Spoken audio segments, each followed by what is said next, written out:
샬롬, 주님의 평강이 여러분과 함께하기를 기원합니다. 오늘 성경 읽기와 말씀 묵상을 통해 하나님의 말씀을 깨닫는 지혜와 기도하고 간구하는 모든 것들 위해 응답의 열매가 충만하기를 소망합니다. 오늘 성경 읽기 내비게이션은 요한일서 1장입니다.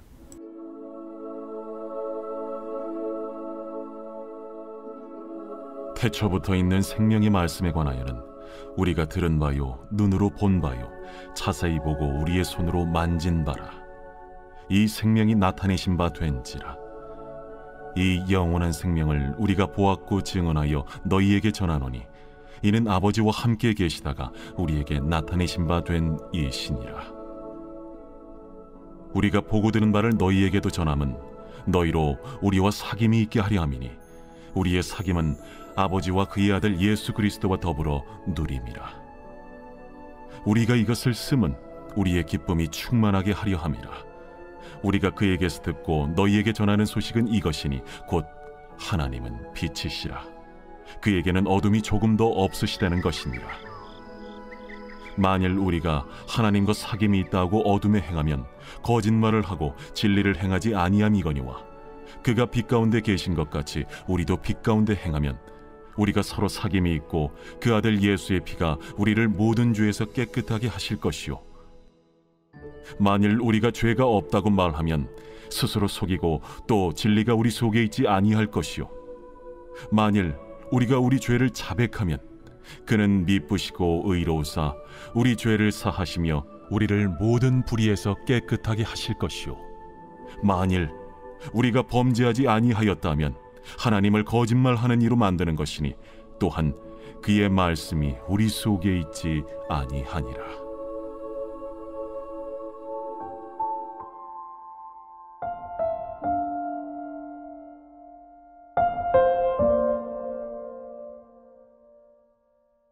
사귐, 서로 가까이하여 얼굴을 익히고 사이좋게 지냄을 말합니다.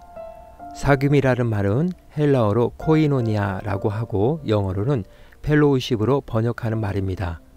그 뜻은 친교, 교제, 합동, 자매라는 뜻을 가졌고 공동 소유나 협동, 서로 나눔의 의미로 쓰이고 있습니다. 법과의 사귐을 나타나는 한자 성어를 살펴보면 질환지교는 법과의 사이가 난초의 향기와 신령스러운 불인 지초의 향기와 같은 사귐을 뜻합니다. 관포지교는 관중과 포수가의 사귐에서 나온 말인데 어려서 같이 자란 이 두 사람은 서로의 사정을 너무 잘 알아서 서로 믿고 정답게 지냈습니다. 그런데 더 많이 이해하고 포용한 사람이 포수가였습니다. 그래서 관중은 죽을 때에 자신을 알아준 사람으로 포수가가 있음을 아주 자랑스럽게 이야기했다고 합니다. 목숨을 걸고 사귄다는 뜻의 문경지교, 자기를 알아주는 벗이라는 뜻의 지기지우, 어려서 같이 자란 벗이라는 뜻의 중마고우, 거슬림 없이 편한 벗이라는 뜻의 마격지우 등 법과의 사귐을 나타내는 한자 성어는 셀 수 없을 만큼 많습니다. 진정한 사귐에 대해 논할 때 많은 사람들에게 읽혀지는 공자의 글이 있습니다. 자왈 안평중은 서녀 인교로다 구이 경지 오녀. 공자가 말하였다. 안평중은 사람과 사귐이 훌륭했다. 오랜 시간이 지나도 공경했다는 뜻입니다. 안평중은 관중이 죽은 제나라의 명제상 안영을 말합니다.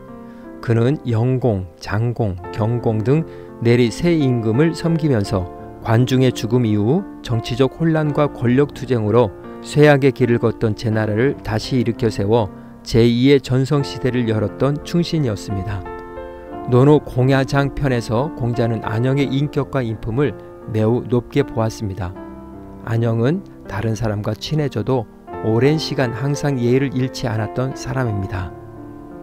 대개 사람들은 처음 만나 사귈 때는 서로 삼가고 조심하기 때문에 공경하고 공손한 태도로 상대방을 대하지만 시간이 지나 친해지면 흉어무리 없이 지내면서 예의 없이 함부로 상대방을 대하기 쉽지만 안영은 그렇지 않았다는 것입니다.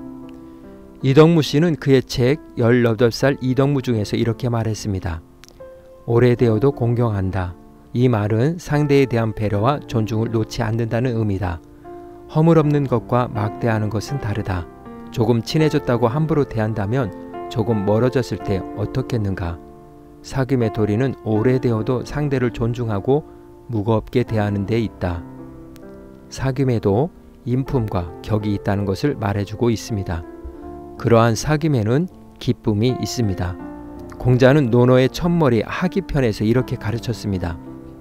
배우고 그것을 때때로 익히면 기쁘지 않겠는가? 벗이 있어 멀리서 찾아오니 이 또한 즐겁지 않겠는가? 남들이 알아주지 않더라도 서운해하지 않는다면 군자가 아니겠는가? 사귐에 있어서 기쁨이 없다면 그것은 사귐이 아닌 거짓과 위선입니다. 요한일서는 예수님이 사랑한 제자, 세베대의 아들 야고보의 형제, 우레의 아들이란 별명을 가진 사도 요한이 아시아의 예배소에 있는 그리스도인들에게 보낸 서신입니다. 다른 서신과 마찬가지로 그가 보낸 서신은 아시아의 교회들에 회람되었을 것입니다.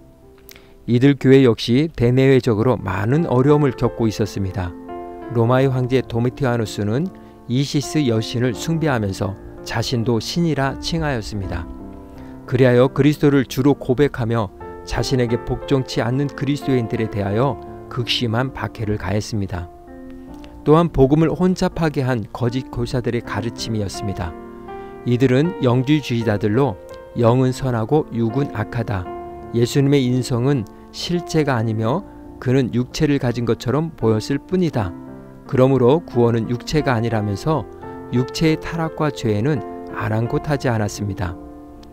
이에 요한은 성도들과 교회들을 격려하고 믿음을 굳건히 하기 위해 펜을 들었던 것입니다. 그리스도는 시인인 양성을 가지신 하나님으로서 우리와 사귐을 가지시는 분이라는 것을 가르치고 있습니다. 하나님과의 교제와 사귐을 위해 우리가 갖춰야 할 섬김의 격이 있다는 것입니다. 그것은 사도들이 듣고 보고 만진 진리를 믿는 믿음입니다. 하나님은 빛이시며 어둠이 조금도 없으시다는 고백입니다. 그 믿음 안에서 어둠이 아니라 빛 가운데 행하는 삶입니다. 우리가 범죄하고 나서 우리 죄를 고백할 때 하나님은 우리를 용서하시고 그분과의 사귐을 회복시켜 주시기 때문에 우리는 더욱 그리해야 합니다.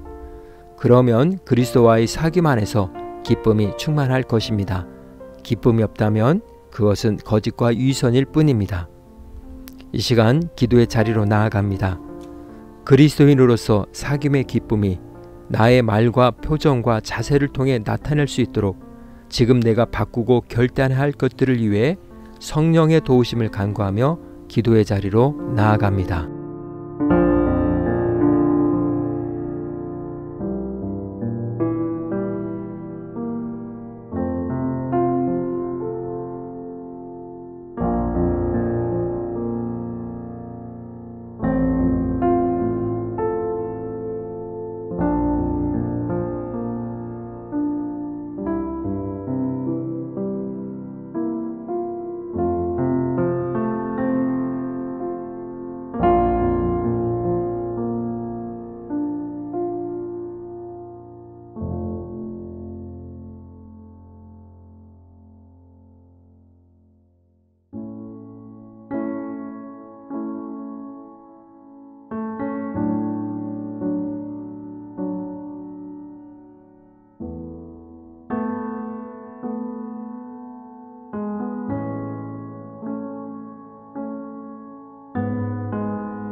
사랑의 하나님, 주님은 나와 사귐의 시간을 갖기를 원하시는데 나는 다른 곳에 시선을 두고 있었음을 고백합니다.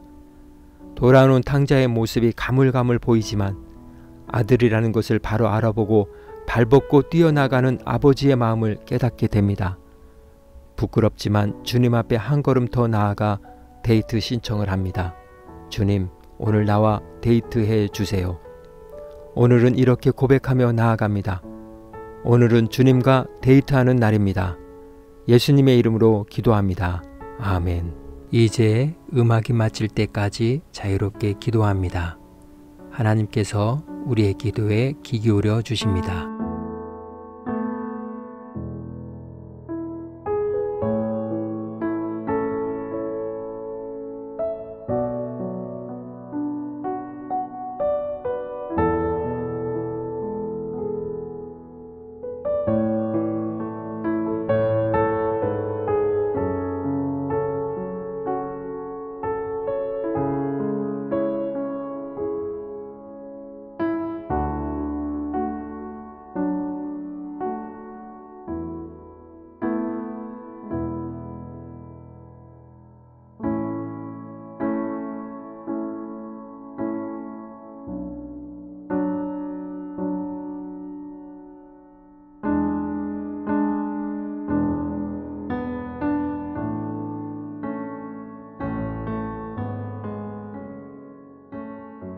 우리의 기도를 들으신 하나님께서 오늘도 동행하십니다. 주 안에서 승리하십시오.